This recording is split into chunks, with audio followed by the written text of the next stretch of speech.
I'm Judy Stiles. Thank you for joining us this week on Newsmakers. In late August, Missouri Southern State University honored Dr. Julio Leon with the new Health Science Center on campus, naming of the building. And today I'm honored to visit with him and his wife Vivian. Thank you both for being here today and visiting while you're on campus. A pleasure. Thank you. And Dr. Leon, people are probably curious about your feelings about having the honor of having a building dedicated in your honor. Well, it's hard to describe, obviously, because as I said during the ceremony, it took almost 12 years to get this building from conception and planning and design all the way up to getting the funding and finally building it and making it ready for occupancy. 12 years, that's the average that it takes to get a building funded at a public institution, and then to know that the Board of Governors have decided to name it after you. It's just a great honor. Very excited and proud to be the recipient of this honor. 12 years ago, you saw a need that the future was looking for health care demand. So this is one of those things that really met the needs of the community in the region. There is no question about it. And when you think that Joplin, the Joplin and Carthage area is the medical center for the region, primarily in the Oklahoma, Arkansas, southeast Kansas area. Obviously, this is a great facility to have and to bring these programs together under one roof. And you were able to tour the facility, both of you, today as well. Yes, we did. Yeah. What were your feelings or impressions of the type of facility and the equipment the students were able to use? Wow. Wow. It's wonderful. Yeah. It's wonderful. A lot of modern technology, which is important. Everything is changing, you know, the computers and technology is changing so many different jobs, and you have to have these type of facilities in order to prepare the students for what they're going to find in the job market. So this is very important. So meeting Missouri Southern's ongoing goal of having the best prepared students to work in the workforce. For sure. Okay. Of course, the dedication of the building tied into another fundraising. I know you had other dedications you attended today. A lot of supporters who came out in other ways to help support Missouri Southern. It's fantastic to see that all of these friends continue to support the university, and they want to be associated with it, and the university is very wise in recognizing their efforts and naming some facilities after them. I think is great. You mentioned community support, and I know that you had ties in the Joplin community for many years. It was kind of a reunion to come back and see the people again today that you've known throughout the years. Oh, that was wonderful. We saw so many friends that we haven't seen in a while, and just feel very warm and very touched, really. They take the time. I know back in April they had a special dinner for you with the community when they made the announcement about this funding and so forth. So just people might be curious, how did you find out this was happening? You know, this is going to be an honor. You know, was it a surprise? Was it something that they sprung on you out of it? Well, yes, it was a surprise. It really was, because it was, I just didn't expect it. And when Dr. Marble called me to let me know that the board had decided to bestow this honor on me, I mean, I was in South Texas. I was driving, almost fell off the road. It was very nice. Yeah. So the honor, the recognition, the buildings go beyond lifetimes. They're here. They're part of Missouri Southern. And of course, you were a very big part of Missouri Southern for our viewers. 38-year career at Missouri Southern, 25 as president. Yes, yes. It was an extended career, and you know, I never really, from the beginning, we never felt that we would be here that long. But you know, one thing led to another, and it just seems as if every time that we were ready to perhaps move and go somewhere else, something would happen that would force you to stay here. And because a new opportunity was presented, I was named dean, and there was interim president and then president, and so it was. Then when you look at the accomplishments, the things that happened while you were here at Missouri Southern, going from a college to a university, the numbers of facilities that were put up at the time, that there was a lot happening in that 25-year span, especially as president. You saw the campus facilities grow, but also the status of the university grow. Yeah, it's great, and as I said earlier today, we have to recognize our legislators for the effort that they put in order to secure the funding for these capital projects. It's very important, and also to make sure that the mission of the institution remains true and in the minds of other legislators. So during the 1990s, we had tremendous support, and that's when, in the 1990s, is when many of these buildings came into being, simply because that was a time when the state was doing well economically. And our legislators, in spite of the fact that they were in the minority party at that time, you know, we still got our share thanks to their efforts to support us, and as a result of that, Missouri Southern grew and has these nice buildings. And the building in which we're sitting as we record this program, Webster Hall, 1992. Right. So it was a building that has met the needs throughout the year and continuing to grow and to expand. Well, some people might be curious, a lot of people in the community, what are you doing now? So let's go from the past to the present. So how do you answer that question when someone stops you on the street? What are you doing now? What are we doing now? We're resting. Well, we just got back from Texas. We live in Kansas City now. And over the past year, we have been in deep South Texas, you know, Brownsville, McAllen area, right on the border, right on the border with Mexico. I was working for the University of Texas system. They asked me to lead an effort to combine two existing universities from the University of Texas system, the University of Texas Brownsville and the University of Texas Edinburgh, combine them into a new entity, a new university that had been funded by the legislature. And so my task was to work with the two presidents and the faculties of those two institutions and get them to come together and create a new institution. So we did all the planning for that throughout the year. And also a medical school. The medical school component with that. Component with that. So now, as a matter of fact, in May, there was an appointment of the president for the new university and the founding dean for the medical school. So they're going to now be in charge of what we started in terms of planning and organizing, and going to be implementing many of those things as they seek accreditation for the new institution and for the new medical school. So for that part of Texas, I imagine that is really a big step forward for them as well, to have those facilities. Yeah, it's very important. And when you look at a statewide system seeking your assistance, that's an honor as well. To be when you really think these two universities, one had 20,000 students, the other one had 12. And so combined, the new university is going to have 32,000 students to start with.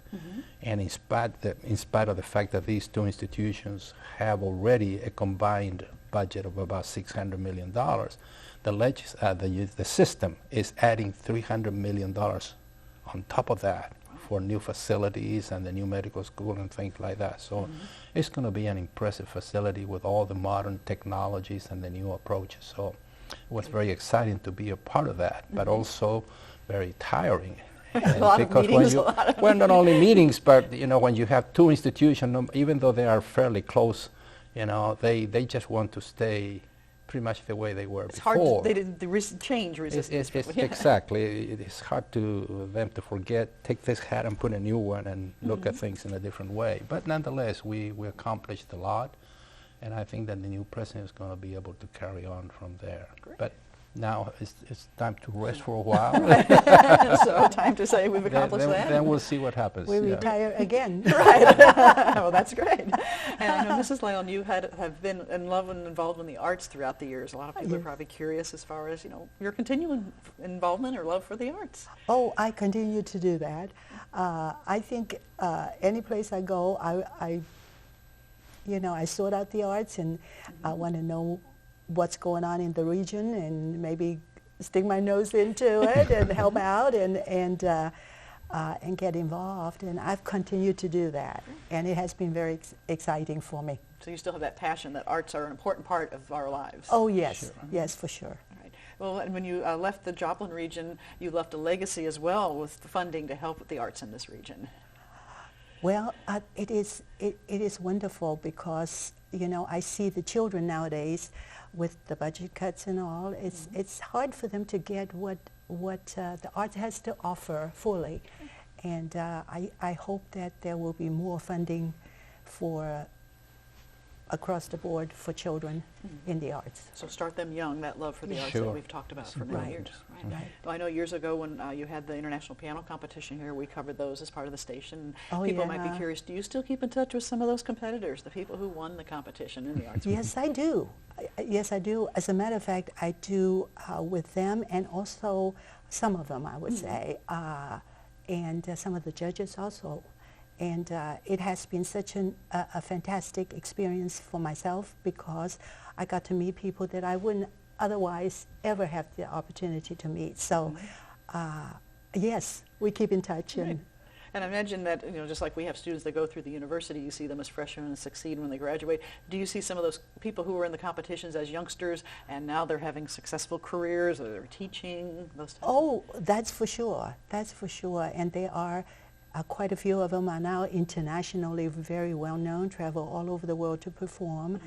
And the judges do the same. They are still, you know, one of our past judges is in her late 70s, and she still actively perform, and I keep track of what they're doing. Great.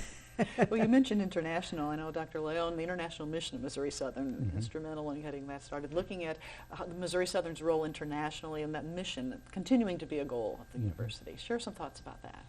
Well, you know, I believe that the last few years have proven that there are two major revolutions in this country and in the world, and one of them is technology and everything that technology makes possible for you today. Every job pretty much has been changed, right, because of technology.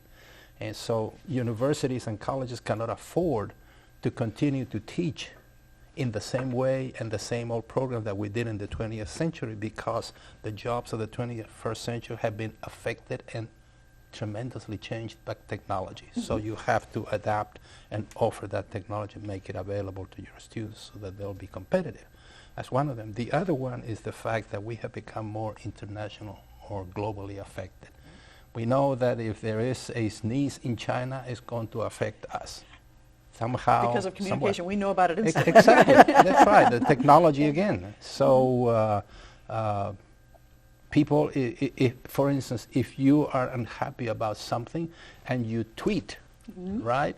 People in China are going to know about it, right? If they're following you. And that's the way the world is today. So an international approach to education with heavy use of technology and applied technology is very important at universities and colleges today. Perhaps even more important than when we started the international When you had that mission. in the mission beginning. Right. That's right. And you've touched through the international mission a lot of students' lives throughout the years, whether it's their opportunity to study abroad or bringing the international focus to the campus. Sure, exactly, yes. The world is getting smaller. Oh, much smaller. Just amazing. Tying all of that together. Well, you mentioned earlier the friends and supporters, people to be able to see. What about community support? Missouri Southern, throughout its history, has had a lot of community supporters. You obviously have had a sense of that through the last couple of months and through the presentation today. But do you see that when you come back to the community, that Joplin and the community are still tying together with Missouri Southern? Oh, there's no I think question so. about it. And you can see it not only in the relationship of supporters to the university, but also the way this community has come together as a result of the tornado, and how the city has recovered and rebounded. It's just amazing how it has happened so quickly. A lot of people, because of the tornado, when you say Joplin, they say that's the community with the tornado. Did you get that response when you told people you used to work in Joplin? And they say, oh, was that the place that had the tornado? Yeah, we do that very. You know, we were here that day, the day of the tornado. At that time I was interim president at Colorado State University in Pueblo, but we had come home for the weekend just you to were check home the in house. Joplin that time. So we were in Joplin that weekend when it happened, and we stayed a few days after that that disaster. So we were able to see firsthand the devastation, and it's just incredible. So you've had able to see what happened immediately afterwards, and then a few years And- later and now the seeing way the it is. rebuilding. Yes. So coming back to town, you can Amazing. see the Sure, changes. sure. And tying of all that together. Let's talk about students. Obviously, university focus on students. Students face different challenges mentioned, whether it's technology, but how do you feel today's college students, you had 25 years as presidents, 38 years here, college students today, what are some of their keys to success? If you were to give an advice, to the incoming freshman today, what does it take to succeed as a student? Well, I think it's going to be very important for them to be in touch and to be in tune. And to be in touch is with the rest of the world. I mean, you just cannot afford to be self-contained, if you will. You have to expand your horizons and want to know about other places. You should want to experience how other people live, how they think, and what they do. That's why I think the international mission is very important if it's going to afford you an opportunity to travel abroad and experience how other people live, how other people think. That is tremendously important. And if you can do it even with the help of technology these days, it's just very important for young people. They are interconnected more than ever before. Right? They have in the palm of their hand that smartphone. That is for sure. Exactly. Yeah. And when you really think about it, I mean, it wasn't very long ago that I think it was in one of the talk shows late at night, the host had as a guest a 13-year-old boy from England who had designed and built a nuclear fission, not fusion, right. fission, nuclear fission reactor. And the young man, the host asked him, how did you learn about this? Well, I learned it on the internet. And where did you get the materials to do this? Well, eBay. I mean, that's the way young people that laptop, he was able to get everything. So there is no question that the students come to us today with different expectations than the students that we received 15, 20 years ago. So we have to be prepared to take those types of attitudes and behaviors and expectations of the students and use that to our advantage. When I say our advantage, I mean to our advantage in ways of educating them, to be prepared for what they're still going to encounter, because I can assure you what these students are used to today is going to be different from what they're going to see just 5 or 10 years from now. Things change so fast. Changing so fast. Right. So things that we is would very only have important. dreamt about years ago are now Sure. happening in Exactly. that field and Yeah. that education. Well, as you return to Joplin, people are curious as far as memories. Is there anything that stands out in your mind as far as Joplin, your tenure when you were here? So you'd like to share with the community? When you say Missouri Southern and Joplin, what's one of your favorite memories that might come up? So many. With the piano competition, I think that the most heartwarming area of our project was that we were just getting in touch with so many people in the community that usually they didn't have a reason to be on campus because their children are not going to school here or they are not involved in any program here. But when we had the piano competition, they were on campus and they were getting tie between community and campus. Right, and they just took it to heart and housed them and the competitors, and the judges, and they did a lot on campus and got so much more involved with Missouri Southern for that reason. So that was very heartwarming. I like that. They're supportive of your program. Yeah. Dr. Leon, any thought that you stand out as far? Well, when I first became president, I remember on my first trip to the Capitol in Jefferson City, and I went and visited with Senator Webster. And here I was a freshman rookie president, in 1982, and I asked Senator Webster at that time, I said, Senator, when can you help us become a university? And this was 1982, and the senator just paused, thought a little bit, scratched his chin, and said, Julio, we're going to have to be patient and wait a little bit for the right time when to do it. It will happen, but just give us some time to do that. Well, it didn't happen until 2003, of course, as you know, and but when that happened in 2003, that was one of the best moments that I can remember. Big moment of pride. It was beautiful memories. Any other memories are related to sports? So. Well, I'd like to thank both of you for taking time while you're here. And as we close the program today, we have a video that was shown at the dinner I mentioned in April, talking about your career. I think for the community at large, they might be interested in seeing that, kind of reflecting on your career. Sure. And once again, thank you for being here and wishing you the best of luck in retirement, whatever comes in the future. Thank you. Thank you very much. Thank you for having us. You're welcome. So please stay tuned to enjoy the video as we look back at Dr. Leon's career at Missouri Southern.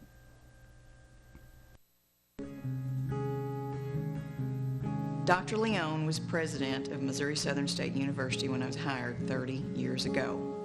I see Dr. Leon as a man of vision.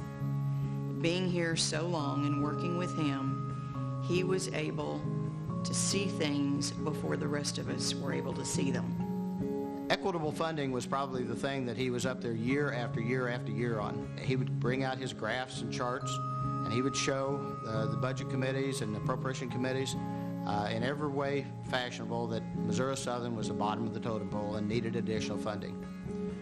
He would come into the budget committee meetings and they knew what he was there for. And he would roll out those graphs and charts, and you guessed it, he would ask for additional funding.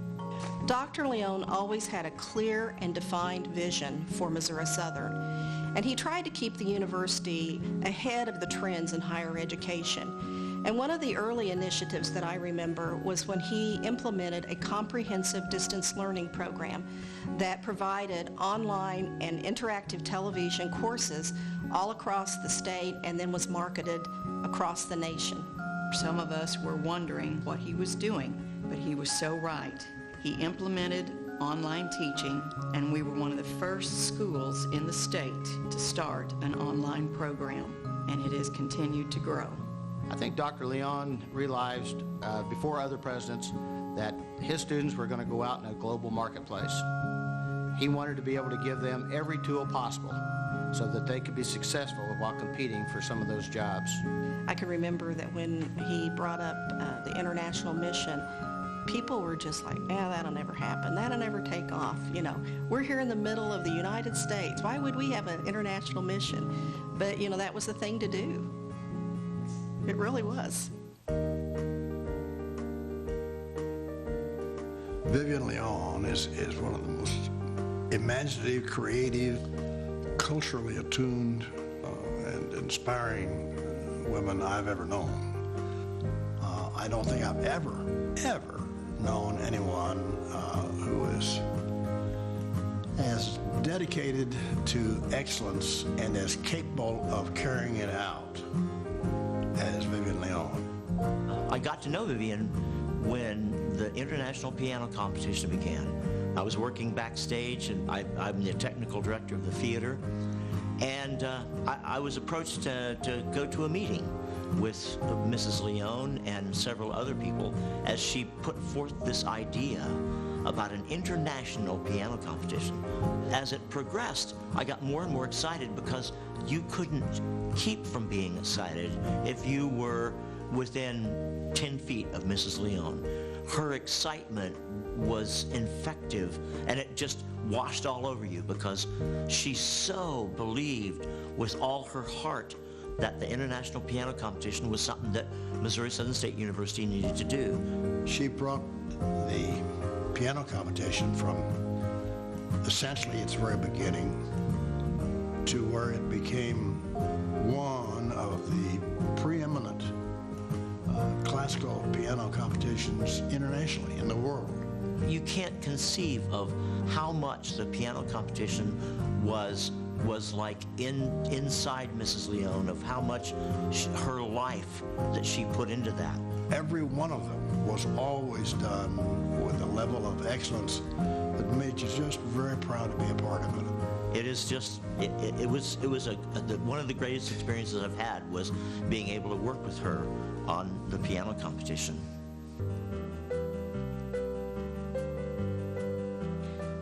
My most favorite memory of Dr. Leon is back in 2003. When I came in '84, we were Missouri Southern State College. Dr. Leon's vision was that he get us into the university status. Probably his greatest achievement was taking Missouri Southern from a college to a university. This took several years to achieve. Dr. Leon was relentless in his pursuit of that, but he continued that pursuit, and with the help of Senator Nodler and others, he finally achieved the university status for Missouri Southern. I remember the ceremony very well in Taylor Auditorium.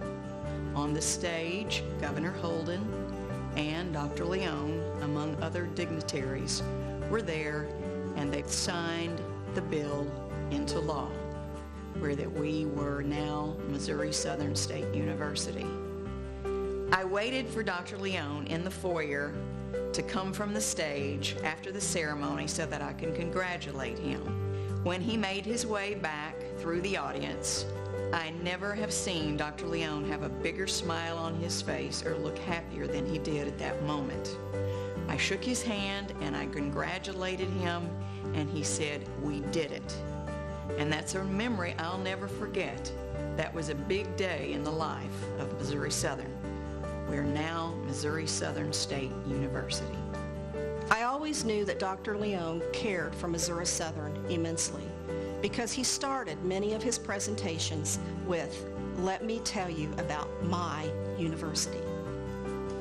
Dr. Leon was a true visionary for Missouri Southern, and he should be very proud of the accomplishments that he achieved while serving as president for our school.